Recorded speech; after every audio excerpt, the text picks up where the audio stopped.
আমরা চোখের সামনে দেখতে পাচ্ছি পুলিশকে মারছে ইট লুঙ্গি পরে। এবার খুঁজতে হবে সেটা তদন্তে, সেই লুঙ্গি পরে যারা ছিল তারা কি দাড়ি ফাড়ি লাগিয়ে মাথায় টুপি পরে সেগুলো কি আরএসএস এর লোক ছিল, এটাও তদন্তের। শুধু আমি এখানটায় একখানা প্রেস কনফারেন্স করে দিলাম এবং আরএসএস নামটা ঢুকিয়ে দিলাম না, তাদেরকে তুমি বলছো এই করে সামনে দায়িত্ব আনতে হবে, যে সামনে আনতে হবে। ভিডিওতে দেখছি, এই ভিডিওতে টুপি পরা দাড়িওয়ালা গুলো এরা সত্যি প্রকৃত আরএসএস এর কিনা, ঠিক আছে, এইটা পুলিশের দায়বদ্ধতা। তাদের নাম পরিচয় এখানটায় সামনে আসুক। শুধু কেন একজন আরএসএস এর নবীন চন্দ্র রায়ের নাম প্রকাশ করছে, বাকি 40 জনকে তো অ্যারেস্ট করেছে, তাদের নাম প্রকাশ করছে না কেন? নমস্কার, আমি দিবাকর, আপনারা দেখছেন জাগরণ বাংলা। আজকে আমার সঙ্গে রয়েছেন সায়ন লাহিড়ী। সায়ন লাহিড়ীর ব্যাপারে আর বিস্তারিত আমি বলছি না এখানে, কারণ আপনারা সবাই জানেন নবান্ন অভিযানে যেভাবে তিনি সামনে থেকে নেতৃত্ব দিয়েছিলেন এবং তারপরে মমতা বন্দ্যোপাধ্যায়ের পুলিশ সায়ন ব্যানার্জিকে গ্রেপ্তার করেছিল, সেই নিয়ে গোটা রাজ্য জুড়ে হইচই হাঙ্গামা হয়েছিল। আজকে সায়নদার সাথে কথা বলবো। সায়নদা, পশ্চিমবঙ্গে যে বর্তমান অবস্থা তুমি দেখতে পাচ্ছ, কিছুদিন আগে মালদার মোথাবাড়িতে হলো, তারপরে মুর্শিদাবাদের শামশেরগঞ্জে হলো, যেখানে বেছে বেছে দাঙ্গাও বলতে পারি না আমরা, যে হিন্দুদের টার্গেট করে নিধন করা হলো, যেটাকে জেনোসাইডও বলা যায়। সেই একই ঘটনা এবার কলকাতাতেও আমরা দেখলাম, যে গত পরশুদিন গার্ডেন রিচের মহেশতলাতে হলো, একটা তুলসী মণ্ডপকে কেন্দ্র করে। কি বলবে? একটাই কথা বলবো যে আমরা ইতিহাসেও পড়েছি এবং আমাদের পূর্বপুরুষ যারা আছেন তারাও ওপার বাংলায় যখন স্বাধীনোত্তর পর্বে বাংলাদেশের সেখানটায় মারকাট শুরু হয় ধর্মীয় ভিত্তিতে, তো তারা পালিয়ে আসে। তো ব্যাপার হচ্ছে হিন্দুরা খুব ভালো দৌড়াতে পারে, পালাতে পারে। এখন যা পরিস্থিতি পশ্চিমবাংলার আছে কিংবা বাঙালি হিন্দুদের যারা আছে, আমি বলবো যে এদের ভবিষ্যতে এখন অনুভব করছি যে আগামী কিছু বছরের মধ্যেই, এটা খুব বেশি বছর হবে না, কিছু বছরের মধ্যেই আবার কোনো জায়গা থেকে, অলরেডি আমাদের মোথাবাড়িতে এবং মালদায় আপনার দেখলাম হিন্দুরা তাদের ঘরবাড়ি পৈতৃক ভিটে ছেড়ে কি করে অন্য জায়গায় পালিয়ে বাঁচলেন। তো পালানোটা একদম কনস্ট্যান্ট হয়ে গেছে। আমাদের হিন্দু ছেলেমেয়েরা চাকরি না পেলে এখান থেকে অন্য জায়গায় চলে যাচ্ছে চাকরির খোঁজে, এটাকেও পলায়নই বলে। হ্যাঁ, তো পলায়নে হিন্দুরা 1 নম্বরে আছে এবং আগামী দিনে এটা আরো বেশি অধিক মাত্রায় স্পিড আপ হবে বলে আমার মনে হয়। যে জায়গাগুলোতে এরকম ঘটনাগুলো ঘটছে, দুর্গাপুজোর সময় তোমার হয়তো মনে আছে শ্যামপুরের ঘটনা, হাওড়ার, তো এই একই ঘটনা যেগুলো জায়গায় ঘটছে, এই সাম্প্রদায়িক হিংসার ঘটনা, সেখানে আমরা দেখছি মুসলিমরা সংখ্যাগুরু, হিন্দুরা সংখ্যালঘু, হিন্দুরা সংখ্যায় কম। এবং সেই জায়গাগুলোতেই দেখছি কখনো জুম্মার নামাজের পরে, কখনো এই ওয়াকফ বিলের ইস্যুতে তারা রাস্তায় নেমে আন্দোলন তো করতেই পারে গণতান্ত্রিক দেশে, কিন্তু আন্দোলনটা কোথাও না কোথাও গিয়ে সেই হিন্দুদেরকেই টার্গেট করা হচ্ছে, হিন্দুদের দোকানপাট ভেঙে দেওয়া হচ্ছে, লুট করা হচ্ছে। চন্দন দাস, হরগোবিন্দ দাসের কথাও তুমি শুনেছ, কিভাবে তাদের বাড়িতে ঘরে ঢুকে নৃশংসভাবে কুপিয়ে হত্যা করা হয়েছে। এই ঘটনাগুলো যে ঘটছে, এখানে হিন্দুরা কি করবে? এখানে তো পুলিশও নিরাপত্তা দিতে পারছে না। এই সংখ্যা, যেখানে হিন্দুরা সংখ্যালঘু হয়ে পড়েছে অলরেডি, মুর্শিদাবাদ মালদায় তো হিন্দুদের অবস্থা জানেন। দেখো, এই কারণে একটা জিনিস আমি বলতে পারি, হিন্দুরা যেহেতু বর্ণাশ্রমে বিভাজিত, ব্রাহ্মণ, ক্ষত্রিয়, বৈশ্য এবং শূদ্র, তারপরেও হিন্দুরা আরো কিছু বিভাজনের মধ্যে আছে, যেমন বৈষ্ণব এবং শাক্ত, আবার কেউ তাদের সম্প্রদায় ভিত্তিক এখানটায় বিভাজিত হয়ে আছে। তো সবাই তাদের আইডেন্টিক্যাল একখানা আইডেন্টিটি যেটা আছে সেটাকে বেশি প্রাধান্য দেয়, কিংবা একত্রিত হয়ে যে আমরা হিন্দু সংস্কৃতির একজন, এটা ভাবার থেকে বরঞ্চ মনে করে যে আমি কোনো মহারাজের শিষ্য, অন্য আরেকজন অন্য মহারাজের শিষ্য, এরমভাবে হিন্দুরা বিভাজিত হয়ে আছে। তো আরেক মহারাজের শিষ্য, অন্য মহারাজ কিংবা অন্য পন্থের যারা আছে হিন্দু সমাজে, তাদেরকে এখানটায় গাল পাচ্ছে।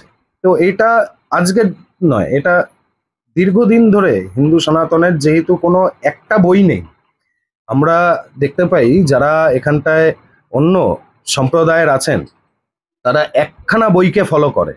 তো আমাদের সেরকম সনাতন সম্প্রদায়ের তো একখানা কোনো বই নেই, কিংবা হিন্দু সংস্কৃতিরও একটা বই নেই।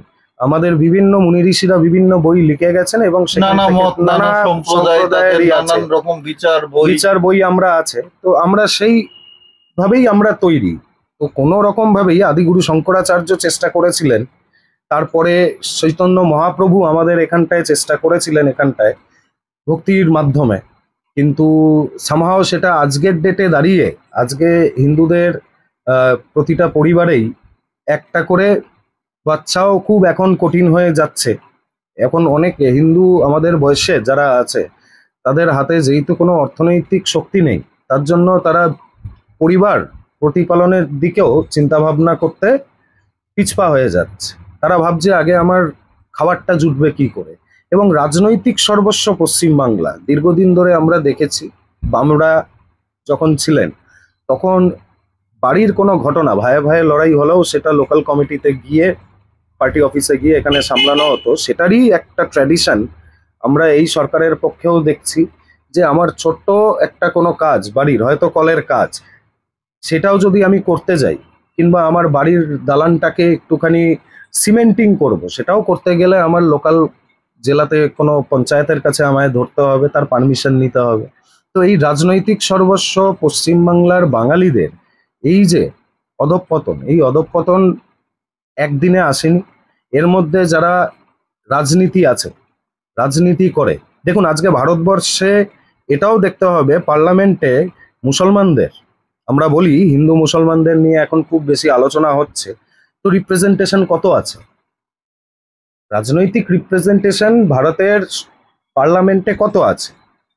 কিন্তু ওদের ফান্ডামেন্টাল যা আছে তাতে করে আমাদের বাস্তবের মাটিতে আজকে 10 মিনিটে কয়েক হাজার সংখ্যার জমায়েত করার ওদের ক্ষমতা আছে।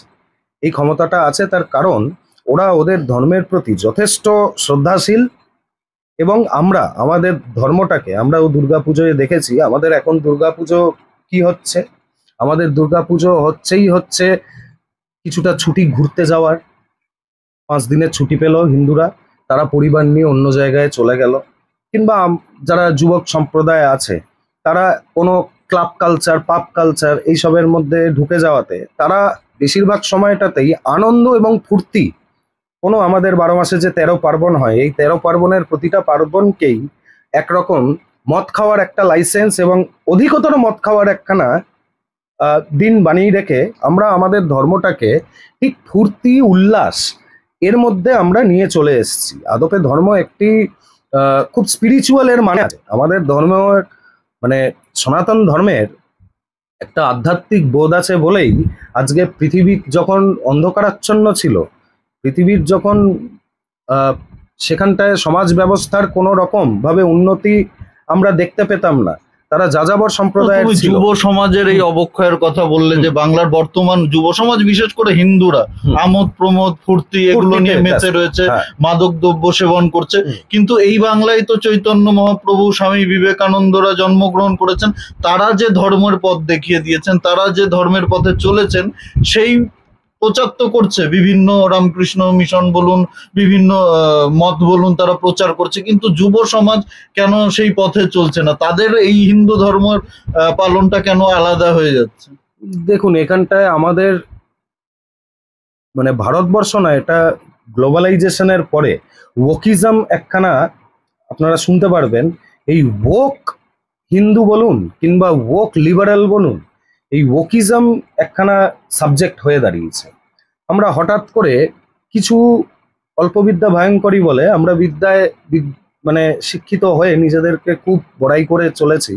আদপে আমাদের বাস্তবের মাটির সাথে, আজকে আপনি চৈতন্য মহাপ্রভুর কথা বলছেন, বিবেকানন্দের কথা বলছেন, আমি হলফ করে বলতে পারি শহর কলকাতার কোনো রাস্তা পথ চলতি আপনি বাচ্চাকে ধরে আপনি একটু জিজ্ঞাসা করুন তো এদের বিষয়। আজকে যে আমাদের কলকাতা ছিল কিংবা পশ্চিমবঙ্গ ছিল, কালচারাল ক্যাপিটাল শুধু নয়, ইকোনমিক ক্যাপিটালও ছিল। এবং এইটাকে সিস্টেমেটিক ভাবে ব্রিটিশদের সময় থেকেই, যেহেতু এখানটায় বীর বিপ্লবীদের জন্মস্থান, পীঠস্থান, তো ওদের কাছেই ছিল যে বাঙালিদের মধ্যেই একমাত্র সেই সত্তা আছে যেটা ব্রিটিশদের মতো ইম্পিরিয়ালিস্টিক একখানা জাতিকে, তাদেরকেও একদম মাটিতে মিশিয়ে দিতে পারে, হাঁটু গেড়ে বসিয়ে দিতে পারে। তো এই আজকের যে অধঃপতন, এবং এটা টোটালটাই ছিল, আপনি ক্ষুদিরামের উদাহরণ আমি টানতে এখানে পছন্দ করব, যে সে ফাঁসির মঞ্চে বলছে তার কোনো ভয় নেই, তার কারণ গীতা পড়েছে। আজকে 17-18 বছর বয়সে সেই ব্যক্তির ফাঁসির মঞ্চে উঠছে, তার গীতা পড়া হচ্ছে। আমরা কতজন এখানটায় গীতা পড়েছি? আমরা গীতার বাণী আমরা দিয়ে বেড়াই ফেসবুক, ইনস্টাগ্রাম, রিলসে, কিন্তু আদপে কি আমরা 67 শ্লোকের কখনো আমরা বঙ্গানুবাদ করে আমরা পড়ার আহ, চেষ্টা করেছি? আর যারা পড়ছে তারা এই সমস্ত ঝামেলার বাদ দিয়ে তারা নিজেদের মধ্যে তাদের আধ্যাত্মিক উন্নতির জন্য তারা চেষ্টা করে যাচ্ছে। এখানে যেহেতু রামকৃষ্ণ এবং বিবেকানন্দ, চৈতন্য মহাপ্রভুর কথা উঠলো, একটা প্রশ্ন আমি তোমাকে করতে চাই। মুখ্যমন্ত্রীর মুখে এবং তৃণমূল নেতাদের মুখে আমরা বারবার শুনেছি যে এটা চৈতন্য মহাপ্রভুর বাংলা, এটা বিবেকানন্দের বাংলা, বিবেকানন্দের হিন্দুত্বে আমরা বিশ্বাসী, গুজরাটিদের থেকে আমরা হিন্দুত্ব শিখবো না, মারোয়ারিদের থেকে আমরা হিন্দুত্ব শিখবো না, এই ধরনের মন্তব্য তৃণমূলের নেতারা প্রায় করে। কিন্তু তারাই আবার মদের দোকান খুলছে গ্রামে গঞ্জে। এই যুব সমাজের যে অধঃপতন, নেশার প্রতি আসক্ত হয়ে পড়া, এই বিষয়গুলো তো এখান থেকেই আসছে। মদের দোকান বেশি খুলছে, তারা মদটা সহজে পেয়ে যাচ্ছে, মাদক দ্রব্য সহজে পেয়ে যাচ্ছে। তৃণমূলের অনেক নেতারাই দেখছি মদের দোকানে বেআইনি মদ বিক্রি করছে, গাঁজা বিক্রি করছে, ধরাও পড়ছে। তো এই যে কালচারটা ছড়িয়ে দিচ্ছে, আবার হিন্দুত্বের কথা বলছে, এটা কি ধরনের হিন্দুত্ব? দেখুন, হিন্দুত্বের কথার এখানটায় সাবজেক্টের মধ্যে আসছে না। আমাদের হিন্দুত্ব কথাটাও এসছিল পশ্চিমবাংলা থেকেই। আমাদের লেখকের লেখা 1800 সালে বঙ্কিমচন্দ্রের লেখা আনন্দমঠেও আমরা হিন্দুত্বের কথা পেয়েছি। আর মদের সাবজেক্টে একটা কথা বলতে পারি, কোনো রকম সরকারি এখানটায় স্থায়ী আহ, মানে জীবিকার জন্য কোনো রকম সংস্থান এখানটায় করতে পারিনি, সে বামেরা হোক কিংবা তৃণমূল সরকার হোক। কিন্তু যুব সমাজকে তো তাদের প্রতি আকৃষ্ট করে রাখতে হবে। তার জন্যই এই অল্প পয়সায় খুব ইজি অ্যাভেলেবেল করে এই যে নেশা এবং মাদকদ্রব্য যদি আমি খাইয়ে দিতে পারি যুব সমাজকে, তাহলে সন্ধ্যের পর থেকে এই যুব সমাজ নেশাচ্ছন্ন হয়ে পড়বে। তাদের যে স্বাভাবিকভাবে চিন্তা করার যে বুদ্ধি থাকবে সেটা লোপ পাবে, তাই তো? এবং তাদের কোনো রকম উপঢৌকন দিয়ে বলবে যে, লে বাবা, 500 টাকা আমি হাতে গুঁজে দিচ্ছি, 1000 টাকা ওদের উঁচে দিচ্ছি, তাকেই মাইবাপ মনে করতে শুরু করবে। এই জিনিসটা অতীবভাবে রাজনৈতিক এবং এর প্রবণতা ভয়ঙ্কর। তো আমরা আগে বলতাম, 2-5 বছর আগেও আমরা এই পরিস্থিতিকে ভয়ঙ্কর বলতাম, কিন্তু এখন এই পরিস্থিতি আজকের দিনে যা আছে, কিংবা আমি যেটা অনুভব করছি যে এটা ভয়ঙ্কর আর নেই। এই পরিস্থিতি একদম হাতের বাইরে চলে গেছে এবং আমার মনে হয় কোনো রাজনৈতিক দলের পক্ষেই এই পরিস্থিতিকে মানে আবার আগের জায়গায় ফিরিয়ে নিয়ে আসার মতো কোনো রকম সদর্থক ভূমিকাও যেমন দেখা যাচ্ছে না, ক্ষমতাও নেই। আর সত্যি কথা, গুজরাটের থেকে আমাদের, গুজরাট বলুন কিংবা মহারাষ্ট্র বলুন কি দিল্লি বলুন, এখান থেকে আমাদের হিন্দুত্ব শেখার সত্যিই কোনো প্রয়োজন নেই। তার কারণ আজকেও পশ্চিমবাংলার ঘরেতে বাড়িতে, হিন্দু বাড়িতে আজকেও ধূপ ধুনো এখানটায় প্রদীপ দেওয়া হয়, তুলসী মঞ্চ আছে, সেই তুলসী মঞ্চে পুজো দেওয়া হয়। কিন্তু আমার কথা হচ্ছে যে এই রাজনৈতিক হিন্দু হওয়ার থেকে আমরা যদি প্রকৃত আমাদের সনাতন সম্প্রদায়টাকে একটুখানি জানি, তাহলে আমাদের আহ, রাজনীতি হবে না হয়তো। এইটা পড়লে, সনাতন সম্প্রদায় গীতা পড়লে আপনি রাজনীতি শিখবেন না, আপনার জীবনটা কিভাবে চলতে পারে, জীবনের সমস্ত সমস্যার সময় যখন সম্মুখীন হবেন তখন সেটাকে কিভাবে আপনি ওভারকাম করতে পারেন, এইটা খুব ভালোভাবে শিখবেন। তাই কখনো ভাবে হতাশ হওয়া চলবে না। এই যে আজকে যুব সমাজ হতাশ হয়ে যাচ্ছে, আজকে এত আত্মহত্যা পাচ্ছে ছাত্রদের মধ্যে, প্রবণতা বেড়ে যাচ্ছে, এটা কিসের জন্য হচ্ছে? তার কারণ এদের সেই সেই গীতার জ্ঞানটা তাদের মধ্যে পৌঁছাচ্ছে না। আজকে এদের কাছে নেশার দ্রব্য খুব ইজিলি অ্যাভেলেবেল করে দিচ্ছে রাজনৈতিক দলগুলো। এটা আপনি একখানা রাজনৈতিক দলকে আপনি দোষ দিতে পারেন না, এটা সমস্ত রাজনৈতিক দলই একদম কালেকটিভলি সাধারণ মানুষের জীবনকে নিয়ে ছিনিমিনি খেলা খেলছে। আজকে সাধারণ মানুষের জীবনের মূল্য আপনি কয়েক টাকাতে এখানটায় বিচার করতে পারেন। তবে আশা রাখতে হবে আমাদের, যে মোথাবাড়ি বলুন, মালদা বলুন, আমার মনে হয় যে আমাদের দেশের স্বাধীনতা সংগ্রামের আগেও আমাদের স্থায়ী সেই সময়টার থেকে 47-এ যখন ভাগাভাগি হয়ে যায়, ধর্মীয় বিভাজন হয়ে যায়, সেই সময় দেশকে ভালোবেসে সেই সময় অনেক মুসলমান পরিবাররা এখানে থেকে যায়। তাদের আত্মীয়রা অন্য পারে চলে গেলেও তারা এই দেশকে তাদের মাদারে ওয়াতান মনে করে এবং তারা এখানটায় থেকে যায়। সেই মুসলমানরা দীর্ঘদিন ধরে এখানে থাকেন। আপনি দেখবেন আমাদের টিপু সুলতান মসজিদ, নাকোদা মসজিদের ওইসব জায়গায় এরা আদি মুসলমান অনেক বছর বছর ধরে আছে, তারা জানে বোঝে, ঠিক আছে। এবং ইদানিং বাংলাদেশ থেকে ওখানটায় আজকে ক্রাইসিস হয়েছে অর্থনৈতিক, রোহিঙ্গা ক্রাইসিস হয়েছে মায়ানমারে। তো এরা এই যে পলায়ন, ওরা ওদের অঞ্চল থেকে যখন পালিয়ে এখানটায় বর্ডারের অল্প বিস্তর এখানটায় এই চলে এসে, বিষয়টা নিয়েই আমি তোমাকে হ্যাঁ। প্রশ্নটা করতে চাই যে পশ্চিমবঙ্গের ডেমোগ্রাফি চেঞ্জ হচ্ছে, জনবিন্যাস চেঞ্জ হচ্ছে, একাধিক জেলা, মুর্শিদাবাদ বলো, মালদা বলো, দক্ষিণ চব্বিশ পরগনা বলো, এই সীমান্তবর্তী নদিয়া বলো, সীমান্তবর্তী যেসব জেলাগুলো রয়েছে সেখানে অস্বাভাবিকভাবে জনসংখ্যা বেড়েছে, বিশেষ করে এই অবৈধ অনুপ্রবেশকারী মুসলমানদের জনসংখ্যা বেড়েছে।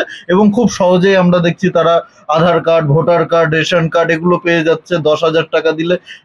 নামও চেঞ্জ করে, কেউ হয়তো ওখানে ছিল আকবর আলী, সে এখানে এসে হয়ে যাচ্ছে রোশন মাহাতো, ঠিক আছে, নাম পরিবর্তন, ধর্ম পরিবর্তন করছে। তো এই যে একটা পশ্চিমবঙ্গ না, এটা গোটা ভারতবর্ষের জন্য একটা বড় থ্রেট, ন্যাশনাল সিকিউরিটির জন্য বড় থ্রেট। সেই জায়গায় দাঁড়িয়ে পশ্চিমবঙ্গ পুলিশের নিষ্ক্রিয়তা, পশ্চিমবঙ্গ পুলিশের এই প্রত্যেকটা ঘটনাতেই তুমি দেখেছো, মালদা মোথাবাড়ির ঘটনা, শামশেরগঞ্জের ঘটনা, মুর্শিদাবাদের, এবং গত পরশুদিন যে ঘটনা ঘটলো, প্রত্যেকটা ঘটনার ক্ষেত্রে এই তৃণমূল কংগ্রেস, এই রাজ্যের শাসক দল বলছে যে এটা বহিরাগতদের চক্রান্ত, বাইরে থেকে লোক এসে করেছে, এটা বিজেপি আরএসএস এর চক্রান্ত। কিন্তু যারা গ্রেপ্তার হচ্ছে, এই যে শামশেরগঞ্জের ঘটনায় যারা গ্রেপ্তার হলো, তারা কিন্তু স্থানীয় একদম। মুসলমান। তারা দাঙ্গা করেছে, তারাই বাড়িঘর লুটপাট করেছে, হিন্দুদের দোকান লুটপাট করেছে। তো এই যে মিথ্যে শাক দিয়ে মাছ ঢাকার যে একটা চেষ্টা, এটা কেন বাঙালি হিন্দুরা বুঝতে পারছে না? প্রথম কথা তো বাঙালি হিন্দুরা বোঝার মতো পরিস্থিতিতে নেই, তার কারণ বাঙালি হিন্দুদের ঘরে আজকে কি রান্না হবে সেটাও ভাবতে গেলে আজকে বাঙালি হিন্দুকে সকালবেলা থেকে আজকে কাজকর্মের দিকে করে যেতে হয়। তো অর্থনৈতিকভাবে বাঙালি হিন্দুরা খুব পিছিয়ে পড়েছে। আর রইল বাকি অবৈধ অনুপ্রবেশকারী, আমি তাই বলবো আমাদের দেশের মুসলমানদের থেকে আমি এদেরকে স্বতন্ত্র রাখছি, আলাদা করছি। এদেরকে আমি বলবো বাংলাদেশের অবৈধ রোহিঙ্গা কিংবা লুঙ্গি বাহিনী, এরা একটা মাথায় একদম কংক্রিট একখানা জেহাদের মোটিভ নিয়ে আমাদের এখানটায় বর্ডার পার করে এসছে, এবং তারা তাদের এজেন্ডাকে এখানটায় সুপরিকল্পিতভাবে এখানটায় চালাচ্ছে। সেক্ষেত্রে রেডিক্যালাইজেশন যা হচ্ছে আজকে মাদ্রাসায় বলুন, আজকে এই মাদ্রাসাগুলোতে এরা ঢুকে গিয়ে আজকে ওদের দেশে যা ক্ষতি হয়েছে, ওরা ওখানটায় ও মায়ানমারে যা আজকে রোহিঙ্গারা যা ফেস করেছে, সেটা এখানটায় এসে বলছে যে আপনারাও ফেস করছেন। তদপি দেখা যেতে পারে যে ভারতীয় জনতা পার্টি আজকে কেন্দ্রে 11 বছর তাদের সুশাসনের এখানটায় শেষ করলো, আর এই ভারতীয় জনতা পার্টির সময় সব থেকে মাইনরিটি স্কলারশিপ বেশি পেয়েছে। আজকে যদি এতই এখানটায় মুসলমানরা খারাপ পরিস্থিতিতে থাকতো, তাহলে সামনেই এখানটায় বাংলাদেশ আর এই পাশে পাকিস্তান আছে, ওরা যদি খুব ভালো অবস্থায় থাকতো তাহলে ওরা, আপনার মনে হয় না যে ওরা এই দেশগুলোতে চলে যেতে পারতো? তার কারণ এই দেশেই এখানটায় এরা খেয়ে পড়ে বাঁচতে পারছে। অন্যান্য দেশে হলে ওখানটায় যা র্যাডিক্যালাইজেশন আছে, প্রতিটা ধর্মেরই একটা ভালো দিক আছে, আবার তার যে ইন্টারপ্রিটেট করে ধর্মের যাজকরা সেই ধর্মটাকে নিজেদের মতো করে, তার কারণ সাধারণ মানুষের কাছে ধর্ম বোঝাটা শুধু মন্দিরের কাছে হাত জোড় করা নয়, কিংবা তার আর থেকেও ভালো কিছু জানতে চায়। ধর্ম তো একটা দীর্ঘদিন ধরে একটা সংস্কৃতির প্রবর্তমানের একটা ইতিহাসপঞ্জি। সেই জিনিসটাকেই তাদেরা যখন করতে চায়, সেটাকেই ধর্ম যাজকরা বিভিন্নভাবে মিস ইন্টারপ্রেট করছে, এবং এই নব সমাজকে, যুব সমাজকে র্যাডিক্যাল করে দিচ্ছে। এবং এই যে ঘটনাগুলো যখন হয়ে যাচ্ছে, তখন ভোট ব্যাংকের জন্য রাজ্যের সরকার যেহেতু কোনো উন্নয়নমূলক কাজ করেনি, ইনফ্রাস্ট্রাকচার করেনি, চাকরি দিতে পারেনি, তাই এখানটায় ওদের কাছে একমাত্র পুঁজি হচ্ছে এই সাম্প্রদায়িক যে সমাজ, যারা অতীব সাম্প্রদায়িক, যারা দিনে 5 ওয়াক্ত নমাজ পড়ে, যারা পড়ে, এদের যে ভোট ব্যাংক, এই ভোট ব্যাংকটাই এদের কাছে একমাত্র ব্যাংক যেটার দিয়ে এরা রাজনীতিতে শুধু টিকে আছে। আমি তো বিশ্বাস করি যে এদের যে সুপ্রিমো আছে তার হাত থেকেও এইসব জিনিস বাইরে, তার হাতের কন্ট্রোলের মধ্যেও এইসব জিনিস নেই। আর পুলিশকে একদম বলা আছে যে দাড়ি টুপি দেখলেই আপনারা কোনো রকম ভাবে এফেক্ট করতে পারবে না, কোনো রকম করতে পারবে না। কিন্তু আবার সোশ্যাল মিডিয়াতে কেউ যদি হিন্দু ধর্ম নিয়ে লেখে, সাইবার সেল ডিপার্টমেন্টে অফিসারদের বসেই রেখে দিয়েছে যে নিয়মিত তাদেরকে ট্র্যাক করো।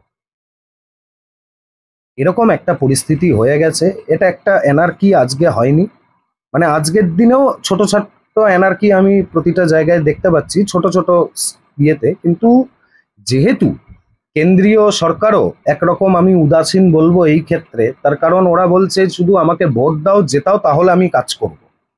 আমাকে ভোট দিলে আমার মুর্শিদাবাদ হবে না, আমি যদি ভোটে এখানে সরকারে আসতে পারি তাহলে আমার মোথাবাড়ি হবে না, আমি ভোটে জিততে পারলে আমার এখানটায় ল অ্যান্ড অর্ডারটা তো স্টেট সাবজেক্ট।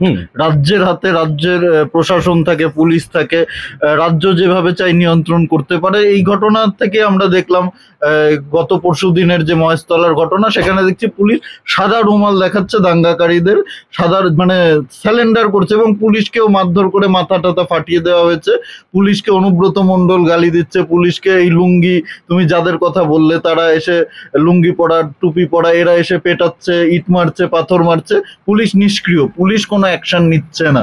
এই পুলিশের নিরাপত্তা আজকে, যেখানে সাধারণ মানুষের নিরাপত্তা দেওয়ার কথা পুলিশের, সেখানে পুলিশের আজকে নিরাপত্তার অভাব হয়েছে। পুলিশকে কে প্রোটেকশন দেবে? দেখুন, আমরা এই পুলিশের প্রোটেকশনের আগে একটা কথা বলতে চাই এবং তারপরে আমি এটা উল্লেখ করছি। আজকে মণিপুরও তো এখানটায় খুব সমস্যার মধ্যে আছে, দুদিন আগে কাশ্মীরও তো ছিল। তো ল অ্যান্ড অর্ডার যদি স্টেট সাবজেক্টই হতো, তাহলে কেন মণিপুরে এখানে কেন্দ্রীয় ফোর্স এখানে ডিপ্লয় হল, তাই না? আমাদের সংবিধানের সেই প্রাবধানও দেওয়া আছে যে যখন স্টেট সাবজেক্ট ম্যাটার ফেল করছে, তখন সেন্ট্রাল সেখানটায় আইনতভাবে সেখানটায় তাদের এখানটায় হস্তক্ষেপ এখানটায় করতে পারে। আজকে এই ঘটনাগুলো কিন্তু কোনো কনস্পিরেসি নয়, এটা কোনো ভারতীয় জনতা পার্টি কিংবা আরএসএস এর লোকেরা এইগুলো করে দিচ্ছে, টিভিতে যা খাইয়ে দেওয়া হচ্ছে এটা সাময়িক। কিন্তু বাস্তবে যদি এটা সত্যিই হতো, তাহলে মানুষ তো এখানটায় বিজেপি আরএসএস কে সরকারে আনছে না, সরকারে তো আছে তৃণমূল। তারপরেও কেন হচ্ছে? তৃণমূল তো বলছে তারা ধর্মনিরপেক্ষ দল, তারপরেও এরকম ভাবে আমরা টিভিতে বারবার দেখতে পাচ্ছি কেন যে এনআরসি কে কেন্দ্র করে আমার স্টেশনের পর স্টেশন জ্বালিয়ে দিল, ওয়াকাফকে কেন্দ্র করে রাস্তায় বেরিয়ে হিন্দুদের বাড়ি টার্গেট করা হলো, হিন্দুদের মা বোনেদেরকে এখানটায় বললো রেপ করার থ্রেট দেওয়া হলো এবং করাও হলো, মহিলাদেরকে উলঙ্গ করে প্যারেডও করা হলো। তারপরে আজকে এই পুলিশের আমি পাল্টে আসি, শাকের করাত। ওদের কাছে কি, ওরা একটা কষ্টে একটা সরকারি চাকরি পেয়েছে, আজকে চাকরির যা মন্দা, তাই না? ওদের ডিএটাও পাচ্ছে না, কিন্তু তারপরেও যে ওই মাইনেটা পাচ্ছে, তাই করে সে একটা সংসার করেছে, তার একটা বাচ্চা হয়েছে, তার সেটা ডিউটি। এমন আমাদেরকেও সুরক্ষা দেওয়া যেমন তার ডিউটি, তার পরিবার পালনটাও তার কাছে প্রধান কর্তব্য, তার মা বাবাকে দেখাটাও তার প্রধান কর্তব্য। তাই এত বাধা সহ্য করেও আজকে প্রথম ইটটা কে খাচ্ছে? হিন্দুরা তো খাচ্ছে। যখন এই বাংলাদেশের লুঙ্গি বাহিনী এসে ইট মারছে, তখন হিন্দুদের বাড়ি ভাঙচুর করছে, লুট করছে, সেটাকে রক্ষা করার জন্য তো পুলিশ নামছে। এমন তো না, আমরা মহেশতলায় দেখলাম তো, সেখানে দেখলাম কোথাও শাটারের তলায় সেখানটায় সেই সংখ্যাটা নেই, সেই সংখ্যাটা নিয়ে তারা ফোর্সটাকে ডিপ্লয় করতে পারছে না। তাদের কাছে সেই সুপিরিয়র অথরিটি এবং সেই আদেশটাও নেই যে ওরা এখানটায় একদম ধুয়ে মুছে সাফ করে দেবে, স্যানিটাইজ করে দেবে এদেরকে। ওদেরকে বলা আছে ওদেরকে কিচ্ছু করা যাবে না, সাদা রুমাল দেখিয়ে দাও, ওরা যদি বেশি খেপে যায় তাহলে সাদা রুমাল দেখিয়ে দাও। এই শঙ্কিত জিনিসটা টিভিতে দেখার পরই আমাদের মতো যারা চিন্তা ভাবনা করে, তারা একখানা পশ্চিমবঙ্গ পুলিশ বাঁচাও কমিটির মতো একটি উদ্যোগ আমরা নিলাম। আমরা যখন দেখলাম যে পুলিশ এখানে কিছু করতে পারলো না, মিস্টার হালদার আইসি, তাকে যখন মা বোনকে রেপ করার জন্য, তার স্ত্রীকে রেপ করার জন্য এক দাপুটে নেতা বীরভূমের, সে যখন ফোনের মধ্যে থ্রেট করছে, তারপরেও পুলিশ কিরকম একখানা, এখনো তো তিনি অ্যারেস্ট হননি না, এই মোবাইলটাও বাজেয়াপ্ত করা হয়নি, কিন্তু ওই পুলিশের, হ্যাঁ, হালদার বাবুর মোবাইলটাকে বাজেয়াপ্ত করা হয়ে গেল। ঠিক আছে, আজকে সত্যি কথা বলুন তো, আজকে তার বাড়ির যে মা আছে, তার বাড়ির যে স্ত্রী আছে, এনার তো চাকরিটা করতে হবে, তার ডিউটিটা আছে তার পরিবারের প্রতি, কিন্তু আবার সে অ্যাকশনটাও নিতে পারছে না। তার কারণ তার ওইটা করতে হলে চাকরি থেকে সাসপেন্ড হয়ে যাবে, তারপরে খাবেটা কি? কিন্তু তার এই যে মায়ের সম্মান, স্ত্রীর সম্মান, কিংবা মোথাবাড়িতে যাদেরকে উলঙ্গ করে প্যারেড করা হলো তাদের সম্মান, কিংবা এই যে পুলিশ মহেশতলায় যে আইপিএস র্যাঙ্কের পুলিশ সে মাথা ফাটলো, এদের সিকিউরিটি কে দেবে? তাই আজকে আমাদের মনে হয়, আমরা তো এখানটায় সাধারণ হিন্দু নাগরিক, হিন্দু পরিবারে জন্মগ্রহণ করেছি, আমাদের তো জানমালের সিকিউরিটির অভাব আছেই, ঠিক আছে? তা আমরা যদি সংঘবদ্ধ হয়ে, পুলিশও একটি সমাজের বড় পার্ট, সমাজেরই পার্ট এরা, এরা এদের ডিউটি করছে, আর পুলিশের ডিউটি হচ্ছে হায়ারকি, ওপরে বাবু যা বলবে নিচু তলার সেই পুলিশের হাবিলদারকে তাই শুনতে বাধ্য তিনি, না হলে সাসপেন্ড কিংবা শোকজ।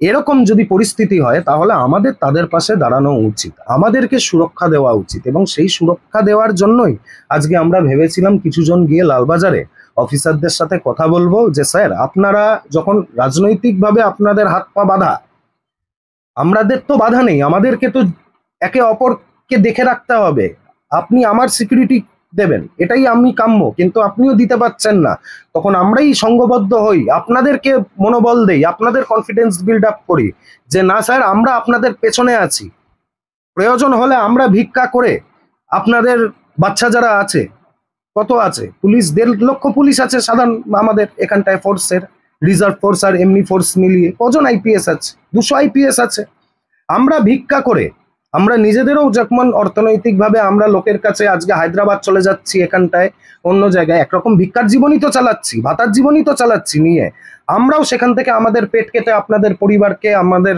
সিকিউরিটি দেব। আপনারা আপনাদের ডিউটিটা, যেটা আপনি সংবিধান কর্তৃক আপনার ডিউটি ম্যানুয়ালে যখন আপনি শপথ নিচ্ছিলেন সত্যমেব জয়তের, সেই সময় আপনি যেটা পড়েছিলেন সেইটা পালন করুন। আপনি কোনো রাজনৈতিকভাবে এখানে প্রপাগেট হয়ে, মোটিভেট হয়ে আপনি যে আমরা আমাদের, আপনাদের বাচ্চারা শুধু ইংলিশ মিডিয়ামে পড়ছে তা নয়, তাকেও এখানে থাকতে হবে, না হলে ওই প্রথমেই আমি শুরু করেছিলাম হিন্দুরা তো ভালো পালাতে পারে, না হলে কি হবে, করবে রিটায়ারমেন্টের পরে কোনো জায়গায় দিল্লিতে, এনসিআরে, পুনেতে এই জায়গায় ফ্ল্যাট কিনে নেবে, ভিটেমাটি এখানটায় ছেড়ে দেবে রোহিঙ্গাদের জন্য। এটা ইজি এসকেপ, এটা ইজি এসকেপ। কিন্তু আমি বিশ্বাস করি বাঙালির লিগ্যাসি আছে, সে মঙ্গল পাণ্ডে বলুন, নেতাজি সুভাষচন্দ্র বোস বলুন, রাসবিহারী বসু বলুন, পুলিন বিহারী দত্ত বলুন, মাস্টারদা সূর্য সেন বলুন, এখানটায় আজও মানুষের মধ্যে সেই ইচ্ছা স্পৃহাটা আছে, সেই সাহসটা আছে। তাদেরকে কিছু মানুষও পশ্চিমবাংলার কোণা থেকে আমি যদি ধরি কম করে 100 জনও রাজনৈতিক মোটিভেশন ছাড়া, রাজনৈতিক স্বার্থ ছাড়া এরকম সমাজকে বদলে দেওয়ার স্বপ্ন দেখে, এরকম যুব সমাজ এখনো আছে। তাদেরকে দায়িত্ব নিতে হবে, তারা মানুষের কাছে বলবে, তারা ধর্মীয় মেরুকরণের দিকে যাবে না, তারা অর্থনৈতিকভাবে কিভাবে যুব সমাজ চাকরি পাবে এই জিনিসগুলোতে ফোকাস করবে। রাজনীতি যদি চাকরি, রুটি কাপড়া মাকান এই দিকে যদি ফোকাস হয়, তাহলেই একমাত্র এই অরাজকতা পশ্চিমবাংলা থেকে বাঁচানো সম্ভব। না হলে ভারতবর্ষ, শুধু পশ্চিমবাংলা আমি বলবো না, ভারতবর্ষকে বাইরের শত্রু দেশরা একটা এজেন্ডা করেছে যে ভারতবর্ষ এত বছর ধরে চলেছে, সেখানটায় আমরা বাইরের থেকে শক্তিকে এখানটায় দিয়ে, যেমন আমরা দেখলাম বাংলাদেশে হলো ডিপ স্টেটের মাধ্যমে রাতোরাত সরকার পাল্টে দেওয়া হলো, সরকার পাল্টালো না, মিলিটারি কুপ হয়ে গেল, হাসিনাকে পলায়ন করতে হলো। সেরকমই ভারতবর্ষ, যেহেতু নানা মুনির নানা দেশ নানা পরিধান, বিবিধের মাঝে মিলমনা মহান যে আমরা কথা বলি, সারা পৃথিবীকে আমরা বসুদৈব কুটুম্বকমের মানে শিখিয়েছি, যেই সময় কেউ খেতে পেত না সেই সময় আমাদের নালন্দা তৈরি করেছি, হরপ্পা মহেঞ্জোদারো করে দেখিয়েছি। আজকের ডেটে দাঁড়িয়ে এমন পরিস্থিতি হয়েছে, আমাদের প্রথম হচ্ছে এই পশ্চাত্যের অন্ধ অনুকরণ, দ্বিতীয় হচ্ছে বামেদের যা কমিউনিজম আছে, সেই কমিউনিজমের একরকম ভুল একখানা ধারা। কমিউনিজমের মধ্যেও কিছু ভালো জিনিস আছে, যেখানটায় শোষকের মালিক শোষক হয়ে যাচ্ছে, ঠিক আছে, সে শোষণ করে যাচ্ছে, এই জিনিসগুলো আমরা দেখেছি। সেই রাশিয়ার চীনের কমিউনিজমের সাথে পশ্চিমবঙ্গের কমিউনিজম মেলই খায় না, ঠিক আছে, এখানের কমিউনিজম চলে যাচ্ছে নবান্নতে ফিস প্রাইস সেটিং হয়ে যাচ্ছে। আজকে এদের প্রতি যখন মানুষ দেখছে কিছু হচ্ছে না, বিরোধিতা করার জন্য, তারা আবার কি বলছে যে না, এরা এরা সেটিং আছে, এরা কি প্রকৃত বিরোধিতাটা করছে? ওই টিকে থাকার বিরোধিতা করছে। তাই আমার মনে হয় যে রাজনীতি দিয়ে আর পশ্চিমবঙ্গের ভাব মানে মানচিত্র পরিবর্তন করা সম্ভব নয়।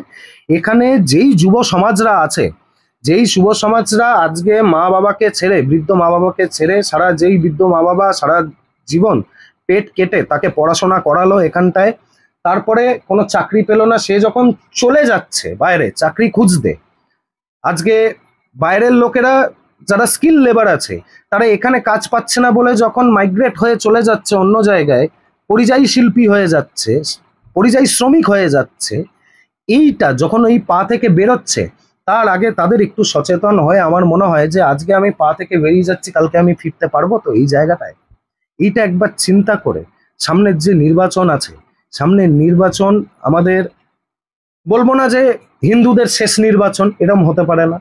এমন কোনো মানে শক্তি পৃথিবীতে জন্মায়নি যে হিন্দু সনাতন সংস্কৃতিকে শেষ করে দেবে। সে গজনিও পারেনি, ঔরঙ্গজেবও পারেনি, তারা চেষ্টা করেছিলেন, কিংবা আমাদের ব্রিটিশরাও পারেনি। ঠিক আছে, আমাদের ডিএনএ এর মধ্যে এই কিন্তু সংস্কৃতি এমন আছে। জনবিন্যাস তো চেঞ্জ হচ্ছে, ডেমোগ্রাফি চেঞ্জ হবে, তার কারণ হচ্ছে হিন্দুদের সংখ্যা তো কমে যাচ্ছে, সেই জায়গায় দাঁড়িয়ে আজকে হিন্দু ঐক্যের অভাব, যে কথাটা তুমি শুরুতেই বললে, ওদের মধ্যে যে একতা রয়েছে, ওরা একটা বইকে ফলো করে, একটা মতকে ফলো করে, এবং তাদের মধ্যে উগ্রতাও অনেক বেশি। তো এই জায়গা থেকে তোমার কি মনে হয় যে হিন্দুদের মধ্যে, বিশেষ করে যুব সমাজ, যে যুব সমাজকে নিয়ে তুমি এত কথা বলছো, সেই যুব সমাজ আস্তে আস্তে আবার উজ্জীবিত হবে, আবার সেই অন্ধকার মোচনের জন্য যুব সমাজ আন্দোলন করবে, লড়াই করবে, প্রতিবাদ করবে? দেখো, স্বাধীনতার সময়, স্বাধীনতার আগে আমি গড় বলে দেই, 1% মানে আমাদের তৎকালীন যা জনসংখ্যা ছিল ভারতবর্ষের, তার থেকে 1%-এরও কম লোকেরাই স্বাধীনতা আন্দোলনে যুক্ত হয়েছিল। বাকিরা কি করত? বাকিরা ওই ব্রিটিশদের থেকে কিছু কামিয়ে নেওয়ার জন্য, তাদের বদান্যতায় জীবন কাটানোর জন্য, জমিদার জোরদাররা, এদের এই স্বাধীনতা আন্দোলন যারা করতো, তারা যেখানটায় লুকিয়ে থাকতো তাদেরকে ধরিয়ে দিত। আজকের ডেটেও তাই হচ্ছে। যারা প্রকৃতভাবে স্বাধীনভাবে বাঁচতে চায়, স্বতন্ত্র হয়ে বাঁচতে চায়, স্বাধীন তো আমরা হয়ে গেছি, স্বতন্ত্র কি হতে পেরেছি? তো স্বতন্ত্র হয়ে বাঁচতে চায়, স্বাভিমান নিয়ে বাঁচতে চায়, রাজনৈতিক নেতাদের উচিত তাদের নিজের রাজনীতি বন্ধ করে প্রকৃতভাবে এই যুব সমাজকে মোটিভেট করার জন্য রাস্তায় নামা, এবং এই যুব সমাজকেও আজকে সেই স্বাধীনতা যুগের মুনি ঋষিরা যারা ছিলেন, যারা স্বাধীনতা আন্দোলনের সেই লেজেন্ডরা ছিলেন, তাদের আবার সেই জীবনীটাকে একবার, আমরা ছোটবেলা পড়েছি হয়তো ভুলে গেছে, রচনা লিখতাম আমরা, হ্যাঁ, তো সেটাকে আরেকবার পড়ে নিয়ে নিজের মধ্যে সেই তেজ নিয়ে আসি যে হ্যাঁ, ইয়েস উই ক্যান। সেই গোপাল কৃষ্ণ গোখলে যা বলেছিলেন যে what Bengal's think today, India thinks tomorrow, আজকেও সেই কোয়ালিটি আছে। আমাদেরকে শুধু সেইটাকে, রাজনৈতিক নেতাদেরকে নিজের রাজনীতি বাদ দিয়ে সেইটাকে বলতে হবে, সেই যুব সমাজের মধ্যে সেই কনফিডেন্সটাকে দিতে হবে। দেখবেন যে বাঙালি কি করেছিল, নেতাজি, নেতাজি তো এখানটাতেও কিছু করিনি। নেতাজি বাইরে থেকে গিয়ে ওখানটাকে, জাপান থেকে আইএনএস করে এখানটায় ভেতরে ঢুকে মায়ানমার অব্দি আসতে পেরেছিলেন। তাতেই এখানটায় থরহরিকম্প হয়ে গেছিল ইংল্যান্ডের, বলেছিল যে এখানটায় সিপাহীরা মিউটিনি করে নেবে, সে খেয়ে পড়ে রেখে দেই, চলো আমি এখানটায় ডিভাইড অ্যান্ড রুল করে বেরিয়ে চলে যাই। তো আবার সেই শক্তিকে এখানটায় জাগ্রত করতে হবে, এবং এই পুলিশ বাঁচাও কমিটির মাধ্যমে আমাদের উদ্যোগ আগামী দিনে পুলিশেরও কনফিডেন্স বিল্ড আপ করা। পুলিশের কথা যেহেতু কেউ শুনছে না, তার পরিবার যখন এখানটায় এই এরকম থ্রেটের সম্মুখীন হচ্ছে, তো আমরা চেষ্টা করব বিভিন্ন জায়গায় গিয়ে, আমাদেরও পুলিশ সমাজের অংশ, তাদের মরাল কনফিডেন্স বিল্ড আপ করা। তাদের পরিবারের কিছু হলে আজকে আমরা তাদের কাছে পৌঁছে যাব, বলবো না স্যার, আমরা আপনাদের জন্য আছি, আপনি আপনার ডিউটিটাকে সঠিকভাবে ফলো করুন, আপনি কোনো দলদাস হয়ে থাকবেন না, আপনি কোনো একজন ব্যক্তির অঙ্গুলি হেলনে আপনি আপনার ডিউটি করবেন না।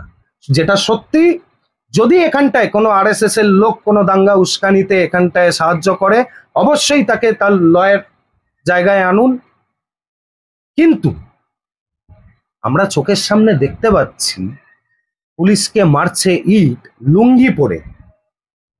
এবার খুঁজতে হবে সেটা তদন্তে, সেই লুঙ্গি পরে যারা ছিল তারা কি দাড়ি ফাড়ি লাগিয়ে মাথায় টুপি পরে সেগুলো কি আরএসএস এর লোক ছিল? এটাও তদন্তের। শুধু আমি এখানটায় একখানা প্রেস কনফারেন্স করে দিলাম এবং আরএসএস নামটা ঢুকিয়ে দিলাম না, তাদেরকে তুমি এই বলছো করে সামনে দায়িত্ব আনতে হবে, যে সামনে আনতে হবে। ভিডিওতে হ্যাঁ, দেখছি, এই ভিডিওতে টুপি দেখছি পরা দাড়িওয়ালা গুলো এরা সত্যি প্রকৃত আরএসএস এর কিনা, ঠিক আছে, এইটা তাদের পুলিশের নাম দায়বদ্ধতা, পরিচয় সামনে তাদের এনে নাম প্রকাশ পরিচয় এখানটায় সামনে আসুক। শুধু কেন একজন আরএসএস এর নবীন চন্দ্র রায়ের নাম প্রকাশ করছে, বাকি 40 জনকে তো অ্যারেস্ট করেছে, তাদের নাম প্রকাশ করছে না কেন? কি তাদের এখানটায় দৈন্যতা পড়েছে যে এখানটায় সেই এসপি এখানটায় 40 জনকে অ্যারেস্ট করেছে, তার মধ্যে শুধু প্রেস কনফারেন্সে বলছে একজন আরএসএস এর লোককে এখানটায় পাওয়া গেছে?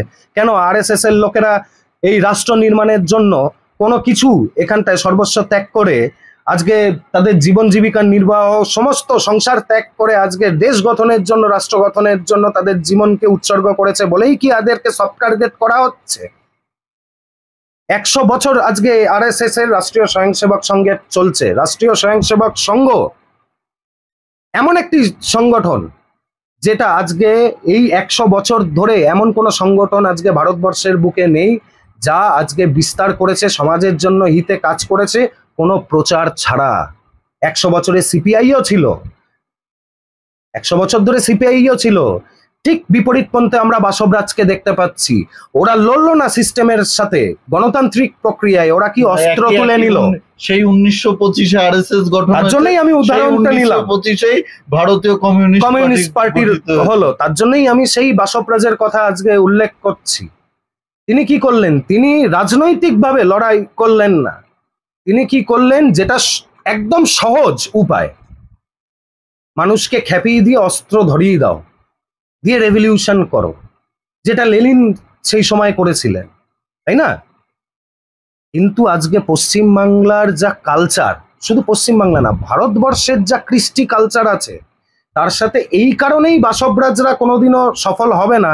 তার কারণ এখানটায় বুড়ো শিব ডমরু বাজাবে, মা কালী পাঠা খাবে এবং শ্রীকৃষ্ণ বাঁশি বাজাবে। এখানটায় মসজিদে মসজিদে এখানটায় বিসমিল্লার সুর হবে এবং বিভিন্ন রাজনৈতিক ভাবে হোক যাই হোক সে রাজনীতি সর্বস্বই হয়ে যাবে, মানুষ স্বতন্ত্র হবে না। স্বতন্ত্র হতে গেলে মানুষকে আজকের ডেটে আধ্যাত্মিক তার বিকাশ করতে হবে, রাজনৈতিক বিকাশের কোনো পরিস্থিতি নেই। ভারতবর্ষ রাজনীতি করে করাপশন করেছে, কিচ্ছু করতে পারিনি। রাজনৈতিক করাপশনকে সাইডে রেখে আমরা যদি নিজেদের আধ্যাত্মিক বিকাশ, যে একটা বই ফলো করছে যে সম্প্রদায়, সে সেই সম্প্রদায়ের একটা বইয়ের সঠিক যা লেখা আছে সেটাকে অনুভব করে তাদের আধ্যাত্মিক বিকাশ করুক এবং তার জীবনটাকে আরো ভালো মাত্রায় নিয়ে যাক। যারা বিভিন্ন বই ফলো করছে তার মধ্যেও গীতা এখানটায় দিয়ে যাচ্ছে, সব বইয়ের মধ্যেরই নির্যাস আমরা গীতায় পাচ্ছি হিন্দু সনাতন ধর্মে। সেটাকে শুধু ইনস্টাগ্রামে ফেসবুকের কভার পিকচার স্টোরিতে শুধু স্টোরি হিসাবে নয়, বঙ্গানুবাদ করে একবার পড়ুক এবং পড়ে তার আধ্যাত্মিক বিকাশ করার মধ্য দিয়ে সচেতন হোক এবং স্বাবলম্বী হোক, স্বতন্ত্র হোক এবং স্বাবলম্বী হওয়ার সাথে সাথে স্বাভিমানের সাথে বাঁচতে শুরু করুক। আর এই পলায়নটা বন্ধ, মানে পাটা আমি ঘর থেকে বাড়ানোর আগে, পালিয়ে যাওয়ার আগে একবার শেষ লড়াইটা করার প্রতিজ্ঞা নিই, তাহলেই কাজ হয়।